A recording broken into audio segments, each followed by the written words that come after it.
Thank you for joining me for today's QuickBooks Enterprise webinar. My name is Kathryn Butts. I'm a senior consultant at Fourlane, and today I'll be discussing expense reimbursements. Let's begin by talking about why expense reimbursements occur. When a member of your team has to pay for a business-related expense, there is an expectation that that staff member should be reimbursed. And this might happen for a number of reasons. Perhaps they had to stop by the store on the way to the office to pick up a cake for a team member's birthday. Or you have a worker at a job site who needs to run to the hardware store to keep a project moving. Or you have a sales rep that takes clients out to a dinner or drives their personal vehicle to a business meeting. In many cases, these are happening because you've approved your trusted staff to spend on behalf of the business, but you have not issued them a company credit card. If this is a normal part of your business, you may want to ensure that you have an expense reimbursement policy in place. Many times, your company handbook will state your reimbursement policy, which should include what qualifies as an acceptable expense. For example, some companies may not reimburse for alcohol, what permissions are needed from management, what documentation is required to substantiate that out-of-pocket expense, the deadlines to submit those expenses, and how the expense reimbursement will be handled, typically either with a separate check issued or included in a paycheck. The key here is to make sure that this policy is as easy as possible for your employees. Make sure they don't have too many hoops to jump through to get reimbursed. And remember, they paid for something on behalf of the business, so reimbursing them efficiently helps to avoid any negative feelings towards this process. Let's take a look at QuickBooks Enterprise to see the different ways that we can upload documents such as receipts, travel confirmations, or expense reports into QuickBooks Enterprise. To do this, I'm going to come to Company and then Documents and the Document Center. Now, if this is something you're going to use frequently, you might want to see if you have a shortcut up here on your icon bar. I do right here, called Docs. If you don't, it's quite easy to add a shortcut, and I recommend this for lots of different things in QuickBooks. If you need to add a shortcut to your icon bar, you can simply go to View and then Add Doc Center to the icon bar. You can choose your image. I like this one. You can give it a name and click OK, and you can see that that icon appears. This is a really easy way to create these shortcuts for yourself. Back to the Doc Center. All documents that are uploaded to your QuickBooks file will be housed here. You can either upload them from your computer or you can use the mobile feature.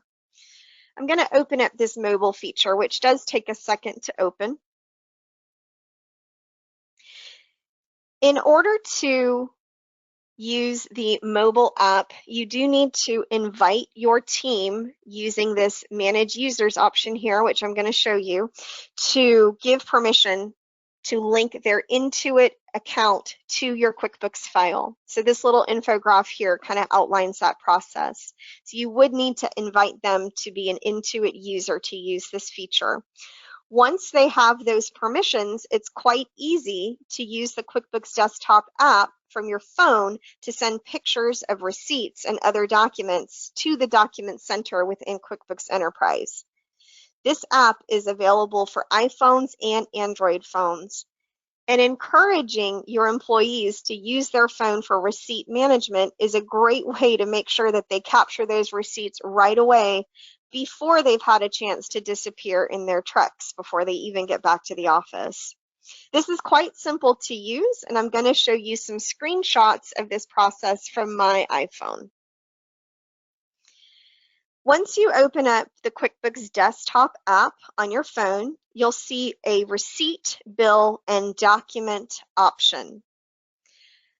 You might be tempted to use receipt, but the receipt is not as versatile as the document upload. Receipts want to be matched to an individual transaction hitting a specific bank or credit card transaction posted to one of those registers. Since oftentimes expense reports are sent in batches or might be running through payroll or accounts payable, I prefer to use the document upload. To use that document upload, click on the pay-per-click document upload. Then it's going to bring you to this next screen where you're going to click Snap Document.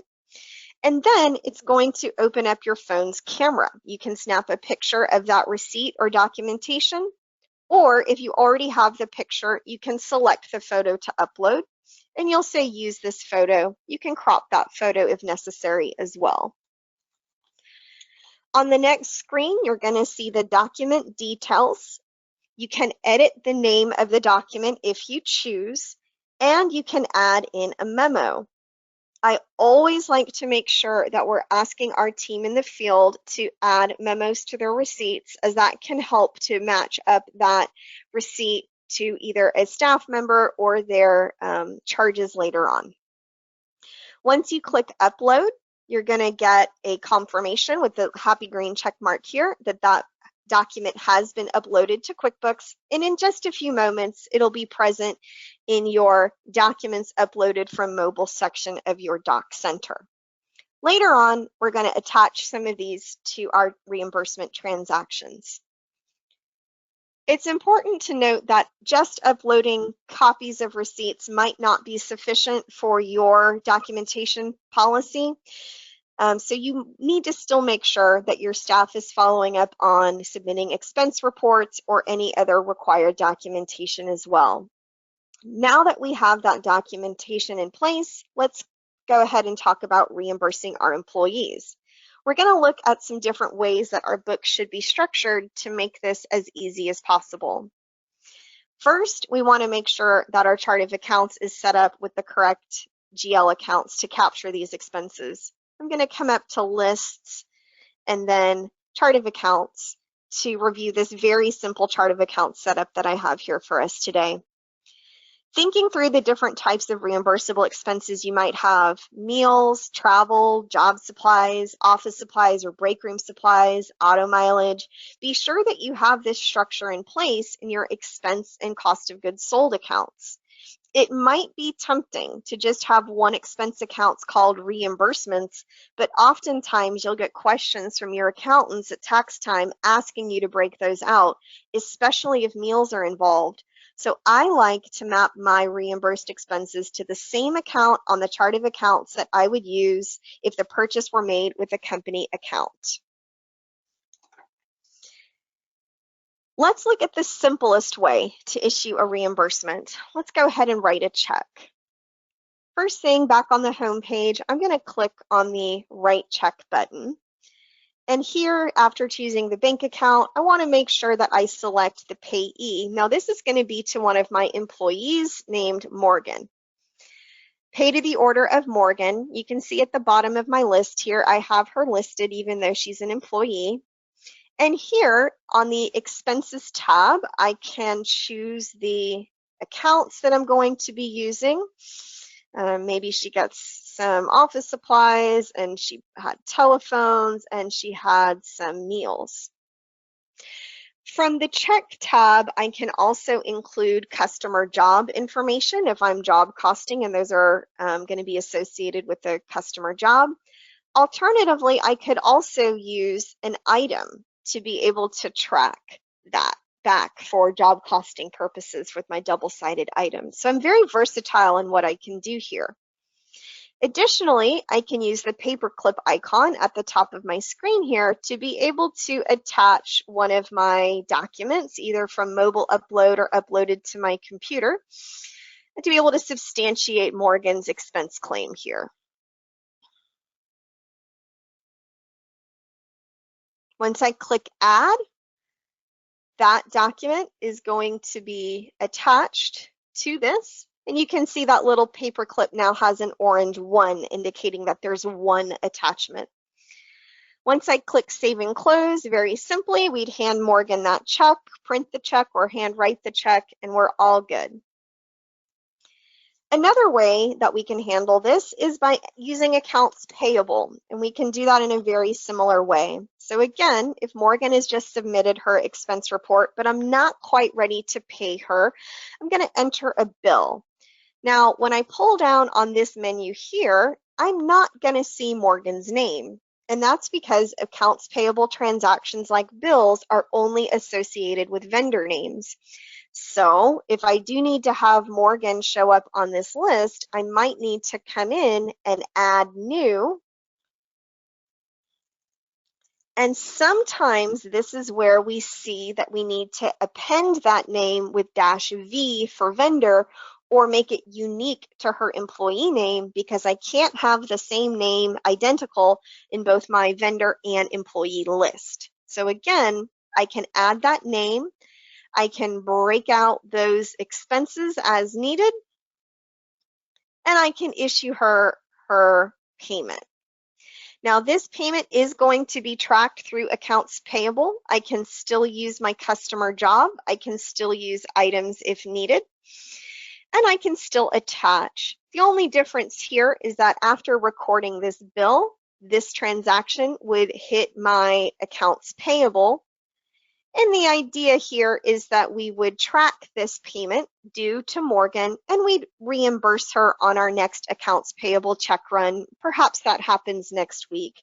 But this is a great way to be able to recognize that we owe Morgan money, track that within our system, attach the documentation, and then issue her a payment at a later date.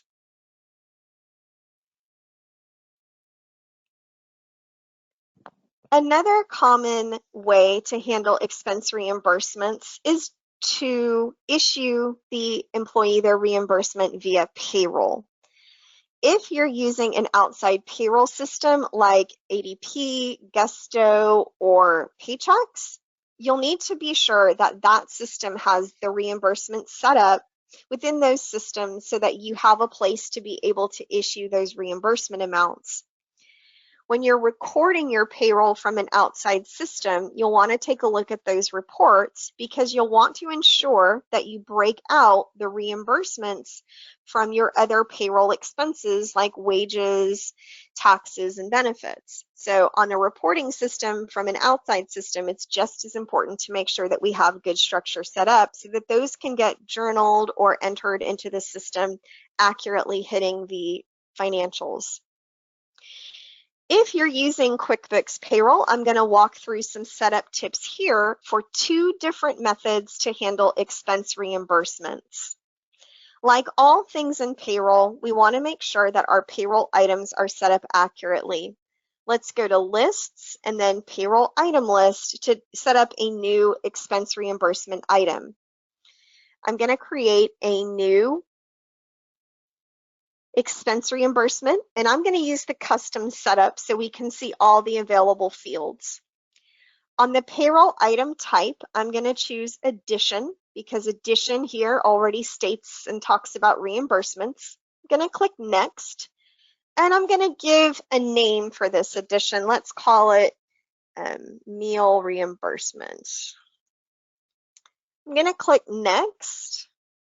Here is where a lot of people get tripped up. I want to make sure that this is not linked to payroll expenses, but it is linked to the expense account where I would normally track a meal expense. So I'm going to link that to meals and entertainment expense. I'm going to hit next.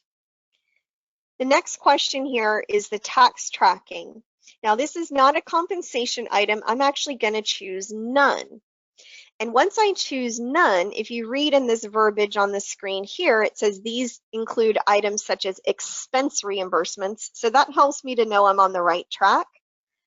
I'm going to hit next. I'm not going to change anything on my taxes setup, as that's linked to the tax tracking type. I don't need to adjust anything based on quantity. I'm not going to change anything here, and I'm not setting up any limits, so I'm going to hit finish. You can see that I have several additions already created in my file, and I have meals that goes to meal expense, mileage that goes to auto, phone that goes to telephone, and travel that goes to travel. So that's helping me to be sure that those transactions are happening accurately in my books. Let's add some reimbursements to payroll that I've already started for some of my employees. I'm going to come into pay employees, and I'm going to add some reimbursements here to my employee Bristol. Now, my mileage reimbursement item I set up at the IRS standard mileage rate for 2024 of 67 cents, and I'm going to start entering Bentley's reimbursements for this period. So he gets some mileage, he got his phone, and he's actually also going to get that new meal reimbursement that we just had. Now, as I add these, you can see that from his gross wages less his taxes at the bottom, I'm adding in line items for that mileage, that phone, and that meal reimbursement. That's adding to his net pay. Again, my idea here is that I want to be able to correctly reimburse my employee for their expense report that they've turned in, but then still get the detail of what those expenses are for on my financials. So I'm going to click Save and Close, and I'm going to actually show you a different method for handling these kinds of expenses. So this method is kind of one payroll item per expense reimbursement type, but I have a different method to show you as an alternative. This alternative might be helpful, particularly if you have different members of your team handling the expense reimbursement piece and entering payroll. Oftentimes those aren't the same people. We also don't want to overburden our payroll team by asking them to enter in, tons and tons of items, especially if you have a lot of team members submitting expense reimbursement requests for you. It can be a lot to manage. So as an alternative, I want to show you a bit of a different method. I'm going to come in and show you that I have created a journal entry to record my employee Bristol's expense report. Now, Bristol submitted this expense report to me, and he broke that out between travel, meals, and auto expense. I have the debits here of the amounts that he's recorded. If needed, those could be job costed out to customers as well. And you'll notice that the credit is hitting $26,000 expense reimbursement payable. This is an other current liability on my books. So this is saying money owed out to others. And I've associated that here with Bristol. Once I save and close this entry on my balance sheet, you're going to see $26,000 expense reimbursement payable is going to hold that balance of $1,050. So again, the idea here is my journal entry captures all of the details of expenses. I can attach that documentation if needed. I'm just really posting that one entry. On the payroll side, I'm going to come up to lists and then payroll item list. Now here, if I want to reimburse Bristol back on his payroll, all I really need to do is tell my payroll team member, hey, Bristol has a reimbursement of $1,050, and I have a special expense reimbursement item set up here. Let's take a look at that. Once I click next here, you're going to see that instead of this going to an expense account like it did when we set up our meal reimbursement, I actually have this set up to that same liability account, that $26,000 expense reimbursement payable. So this is going to be the debit or decrease to that other current liability account that we posted via journal entry. Just as it was with my meal reimbursement, these are all the same preferences running through here. And now I'm going to finish out. I'm going to come back to finish out Bristol's payroll, and I'm going to include that expense reimbursement item for the amount of his expense reimbursement that he submitted, $1,050. And as soon as I click into that, you're going to see that his net check is going to increase. There's that 1,050 adding to his bottom line. And I'm going to save and close. So by this point, we've reviewed 3 separate methods, one via a check or a bill, one using multiple different items on a paycheck, one using a liability account to accrue those reimbursed expenses and then post that against payroll. So once I continue and finish on with this payroll, let's take a look at some reports and what that looks like. So let's go back to our balance sheet, and you'll notice that that $1,050 is no longer present on my balance sheet here. I'm going to come in and look at that transaction detail, and you can easily see here that that journal entry was posted on the 1st. That's when Bristol submitted in his expense report. That was my credit of $1,050. And then I have my paycheck here. That was the debit that decreased that liability here. Now, if I look at, for example, a payroll report, I'm going to come into reports and then employees and payroll and then payroll summary.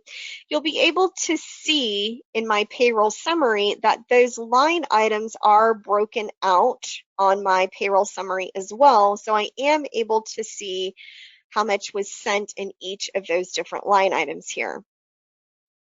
Again, looking at my profit and loss, you'll be able to see as well, for example, those journal entries, the paychecks that got submitted.